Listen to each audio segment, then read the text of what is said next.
Hi everyone, welcome back to the channel. आज हम exercise 4.3 का एग्जाम्पल 7 सॉल्व करेंगे। एग्जाम्पल 7 है द्विघात समीकरण 2x square minus 4x plus 3 का विविक्त कर ज्ञात कीजिए और फिर मूलों की प्रकृति ज्ञात कीजिए। ठीक है, इस एग्जाम्पल को सॉल्व करने से पहले हम समझ लेते हैं ये विविक्त कर क्या होता है। ठीक है, किसी भी क्वाड्रेटिक इक्वेशन का विविक्त कर क्या होता है और मूलों की प्रकृति कैसे इसके ऊपर निर्भर है। ठीक है, इसकी तीन कंडीशन होती हैं। सबसे पहले तो किसी भी द्विघात समीकरण का विविक्त कर क्या होता है, equal to B square minus 4ac। ये द्विघात समीकरण का विविक्त कर है। ठीक है, अब इसके ऊपर कैसे मूलों की प्रकृति डिपेंडेंट है, देखो तीन कंडीशन है। B square minus 4ac is greater than 0। अगर बी स्क्वायर माइनस 4ac का मान 0 से बड़ा आता है तो इसके कैसे मूल होंगे, भिन्न व वास्तविक। ठीक है, कैसे होंगे, वास्तविक तो होंगे, रियल होंगे और भिन्न होंगे, मतलब अलग अलग। x की वैल्यू 2 आएंगी, एक 4 या 3। ठीक है, मतलब डिफरेंट डिफरेंट आएंगी, आप समझ लीजिए 4 ही नहीं। x इक्वल टू मान लो कहीं एक वैल्यू आ गई 5, दूसरी वैल्यू आ जाएगी 1। और दूसरी कंडीशन है B square minus 4ac equal to 0। जब बी स्क्वायर माइनस 4ac का मान, इसको हम सॉल्व करेंगे, 0 के बराबर आता है, मतलब 0 ही आ जाता है, तो मूल कैसे होंगे, बराबर। ठीक है, मूल कैसे होंगे, बराबर व वास्तविक।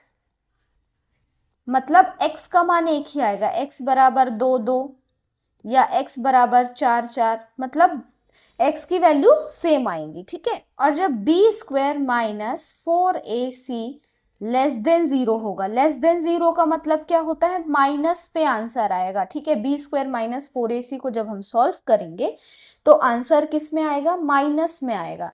जब ये वाली कंडीशन होगी तो मूल कैसे होंगे, होंगे वास्तविक नहीं होंगे। ठीक है, तो हम यहाँ पे लिखेंगे वास्तविक मूल नहीं होंगे। ठीक है, वास्तविक मूल नहीं होंगे और सिर्फ इन्हीं दो कंडीशन में हमें मूल निकालना पड़ेगा। ठीक है, सबसे पहले तो उसका विविक्त कर ज्ञात करेंगे, अगर ये दो कंडीशन आएंगी तो हम आगे सॉल्व करेंगे यानी मूल निकालेंगे, और अगर ये वाली कंडीशन आती है तो हम मूल नहीं निकालेंगे, हल या सॉल्यूशन को वहीं पे स्टॉप कर देंगे। ठीक है, तो चलिए हम एग्जाम्पल 7 सॉल्व कर लेते हैं। हल, सबसे पहले तो हमें इसका विविक्त कर ज्ञात करना होगा। 2x square minus 4x plus 3 equal to 0, इसको हम दे देते हैं समीकरण 1 नाम। देखो, विविक्त कर ज्ञात करने के लिए हमें a, b और c की वैल्यू पता होनी चाहिए, जो कि हमें इसी समीकरण से मिलेगी। तो हम यहाँ लिख लेते हैं समीकरण 1 की तुलना ax square plus bx plus c बराबर 0 से करने पर। ठीक है, जब हम इससे तुलना करेंगे तो देखो यहाँ 2x स्क्वायर है, यहाँ ax स्क्वायर है, तो a की वैल्यू क्या आ जाएगी, 2 आ जाएगी। ठीक है, यहाँ bx है, यहाँ माइनस 4x है। देखो bx equal to minus 4x। Equal के इस तरफ जब संख्याएं एक सी होती हैं तो कट जाती हैं, x से x कट जाएगा, क्या बचेगा, b बराबर -4। तो यहाँ b बराबर क्या आ जाएगा, -4। और यहाँ पे थर्ड टर्म क्या है, c, और यहाँ पे थर्ड टर्म क्या है, 3। तो c इक्वल टू कितना आ जाएगा, 3 आ जाएगा। a b c की वैल्यू पता चल गई। हम विविक्त कर का फॉर्मूला लिख लेते हैं, बी स्क्वायर माइनस 4ac बराबर 0। अभी तो हम बराबर 0 लेके चलेंगे।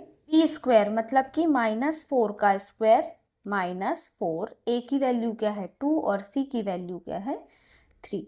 -4 का स्क्वायर मतलब 16, -4 का 2 से गुणा होगा तो 8, और 8 का 3 से गुणा होगा तो 24।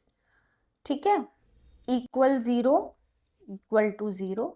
यहाँ पे लिख लेते हैं 16 माइनस 24 इक्वल टू 0। 16 से जब 24 जाएगा, देखो 16 से 24 तो जाएगा नहीं, तो हम 24 से 16 घटाएंगे, कितना आएगा, 8 आएगा। अब देखो बड़ी संख्या क्या है, 24, तो 24 के आगे क्या है माइनस, तो 8 भी किस में आएगा माइनस में, इक्वल टू 0। और माइनस क्या होता है, 0 से भी छोटा नंबर होता है, ठीक है।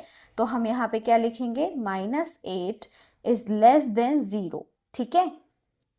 तो यहाँ लिख देंगे b² - 4ac is less than 0। -8 b² - 4ac को ही सॉल्व करके आया, तो हम यहाँ लिख देंगे b² - 4ac 0 से छोटा है, अतः इस समीकरण के कोई वास्तविक मूल नहीं होंगे। क्या यही हमारा आंसर होगा, इसके आगे हम इसको सॉल्व नहीं करेंगे, ठीक है।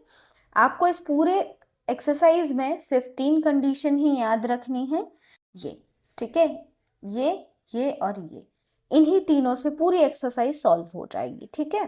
तो ये था आपका एग्जाम्पल नंबर 7। अगर आपको वीडियो पसंद आया हो तो अपने दोस्तों के साथ जरूर शेयर करिएगा एंड चैनल को भी सब्सक्राइब करिए। Thank you for watching this video. मिलते हैं नेक्स्ट वीडियो में।